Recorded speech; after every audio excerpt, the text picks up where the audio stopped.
I got my stalker to name their kid the wrong name. So I had a stalker for about a decade. We met through mutual friends, but after a few months of knowing each other, red flags and alarm bells went off and I cut ties with her.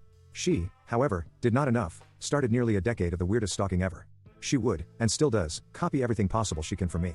From dyeing her hair, buying the same clothes as me, claiming to work in the same company as me, copying and pasting my Instagram posts and Twitter status, stealing my holiday photos and photoshopping me out of them to look like they were hers, showing up to places she knows I would be, etc. It's been really bizarre, but if she hasn't done anything physical, I was unable to get the law involved. In 2020, my husband and I got pregnant but unfortunately suffered a miscarriage before we lost our baby. We had put up an announcement on Facebook saying we were going to have a baby. I'm pretty good with graphic design, so I designed it myself. I was heartbroken after the miscarriage, so took it down a week after the loss. Fast forward to last September when my stalker announced her pregnancy. You guessed it. She used my custom announcement with just the names changed. It was wild and more than a few people noticed how weird it was that she had kept onto the announcement for nearly 3 years, just in case should she ever have a chance to use it. It was then I decided to play a little game. She knew I was very close to my grandfather who passed away. If we had our baby and it was a boy, I had intended to name him after my grandfather.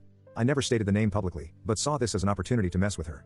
I posted about how I wished I could have called my baby Jack after my grandfather and how much the name meant to me. My grandfather's name is most certainly not Jack. So as predicted, guess what name she decided to name her baby boy? That's right, Jack. She is so far unaware that Jack was a completely random name and not even close to my grandfather's name that I care about. I plan on dropping the ball that it's the wrong name in a few years when it will be impossible for her to change it anyway. It's just made me laugh so hard that you would go that far and in turn, named a whole other human being a random name just out of spite.